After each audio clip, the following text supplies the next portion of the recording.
बड़ी खबर आरजेडी के खेमे से इस वक्त आ रही है कि आरजेडी ने अपने तमाम विधायकों को अगले 3 दिन तक पटना में ही रहने के लिए कहा है। आरजेडी के सभी विधायकों को लालू यादव का निर्देश है कि अगले 3 दिन तक पटना में ही रहें, तो आरजेडी के तमाम विधायक पटना में रहेंगे। आरजेडी की तरफ से देखिए बीच बीच में जो खबरें आ रही हैं, अभिषेक का एक बार रुख करते हैं। अभिषेक, 3 दिन तक आरजेडी के विधायक पटना में रहेंगे, लेकिन कल नीतीश कुमार इस्तीफा दे देंगे और उसके बाद एनडीए में शामिल हो जाएंगे, सरकार फिर बन जाएगी। लेकिन आरजेडी के खेमे से जो इस तरह की जो खबरें आ रही हैं, ये किस तरह की मैसेजिंग देने की कोशिश है?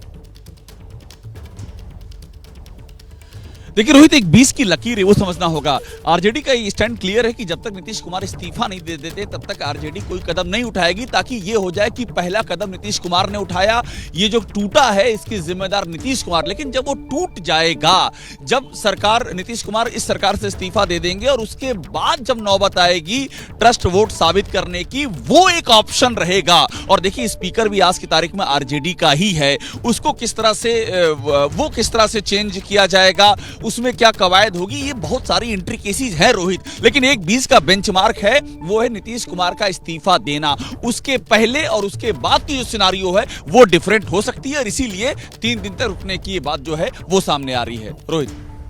बिल्कुल, तो ये बड़ी खबर लगातार बिहार के जो राजनीतिक घटनाक्रम है उससे जुड़ी हुई। और एक बार फिर से मैं प्रकाश का रुख करूंगा। प्रकाश, अब तस्वीर साफ है, लेकिन जो एनडीए के जो बाकी सहयोगी दल है, जीतन राम मांझी की बात अभी निधि बता रही थी, लेकिन लोकसभा चुनाव को जोड़कर अब अगला पड़ाव यह है, बिहार में सरकार फॉर्म हो जाएगी। जो दिल्ली से खबरें आ रही है वो ये है कि भारतीय जनता पार्टी ने लक्ष्य तय किया है बिहार में 40 सीट जीतने का, और नीतीश कुमार से जो गठबंधन है इसके पीछे बड़ी वजह बीजेपी के लिहाज से ये है। तो सीट शेयरिंग को लेकर भी चर्चाएं शुरू हो गई दिल्ली में कि बीजेपी ज्यादा हिस्सेदारी मांगेगी इस बार बिहार में। देखिए, ये जो फॉर्मूला है मुझे लगता है ऐसा कि जो पिछली बार जो फॉर्मूला था उसी हिसाब से। पिछली बार क्या था, 17 सीटें हुई थी, सिर्फ एलजेपी था उसमें, तो इसलिए उसको बाकी सीटें 6 सीटें दे दी गई थी।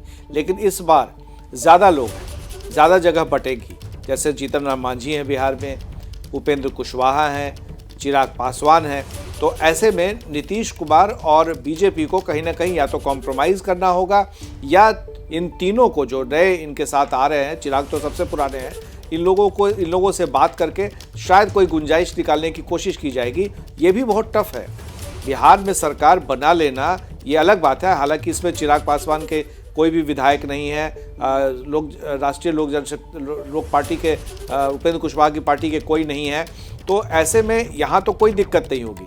लेकिन जब 40 सीटों के सीट का बंटवारा का समय आएगा, तो उस वक्त में सबसे ज़्यादा मुश्किल होगी कि चिराग को मनाना, उपेंद्र कुशवाहा को मनाना और मांझी को तैयार करना इस बात के लिए कि नीतीश कुमार और बीजेपी अगर बराबर लड़ते हैं तो क्या 15 सीटें पर लड़ेंगे, क्या 16 सीटें पर लड़ेंगे, बाकी सीटें छोड़ी जाएंगी। तो सबको घटना होगा और कॉम्प्रोमाइज़ करना होगा, इसके लिए फिर अलग से बैठक होगी। तो ये सारी चीज़ें भी देखना होगा कि उस समय में क्या मुश्किलें आती हैं और क्या मनमुटाव होता है। हालांकि जो मैंने बात की थी उपेंद्र कुशवाहा से, उनका जो मूड था वो थोड़ा सा उखड़ा हुआ था, वो ठीक तरीके से नीतीश कुमार को एक्सेप्ट करने के लिए, वेलकम करने के लिए तैयार नहीं थे। चिराग पासवान बात तो जरूर कर रहे हैं, लेकिन अभी भी सीटों पर मामला अटका हुआ है। देखिए, एक और घटक दल है पशुपति पारस जी।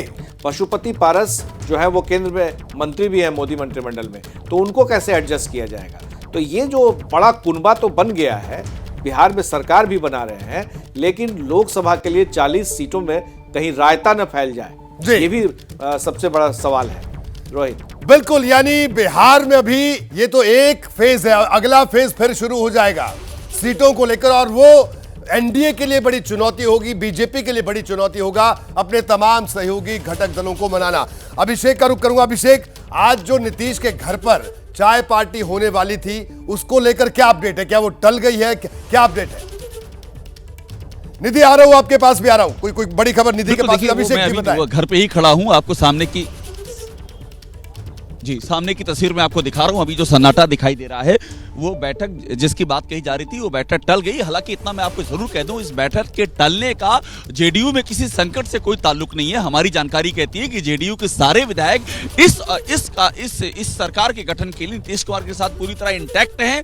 जो दिल से इंटैक्ट नहीं है वो दिमाग से इंटैक्ट हैं। इसमें नीतीश कुमार को कहीं कोई दिक्कत नहीं आने जा रही है। बैठक का टलना और जेडीयू के भीतर किसी तरह की समस्या होना, ये दोनों अलग अलग हो रहे हैं, इनका आपस में कोई इंटरकनेक्शन नहीं है। रोहित, बिल्कुल बिल्कुल। निधि के पास चलें। जी निधि।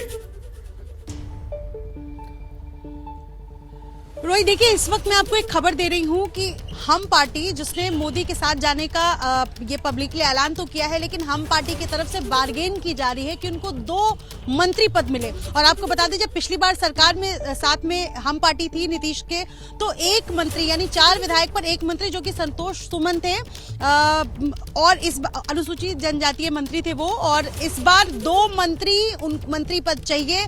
हम पार्टी को ये बार्गेन की भी कोशिश की जा रही है। तो ये बड़ी खबर है। 4 विधायकों में 2 मंत्री की मांग इस वक्त हम पार्टी कर रही है, और क्या ये मांग पूरी हो पाती है ये देखना होगा। लेकिन फिलहाल यही मांग की जा रही है कि 4 विधायकों में कम से कम 2 मंत्री पद मिले हम पार्टी को। जी बिल्कुल निधि, तो ये बड़ी खबर कि जीतन राम मांझी भी बार्गेन कर रहे हैं, यानी आखिरी दौर में वो भी चाहते हैं कि सत्ता में हिस्सेदारी ज्यादा मिले।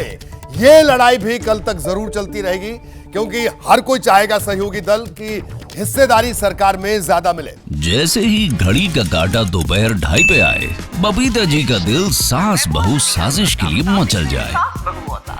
और ये है इनकी बहू, पूरे दिन ऑफिस की टेंशन हो जाए गॉन जब ये करें अपना फेवरेट शो फ्री टाइम पे ऑन। इनकी तरह आप भी देखिए अपना फेवरेट शो अपने टाइम पर, और डाउनलोड कीजिए एबीपी लाइव ऐप अपने स्मार्ट टीवी पर।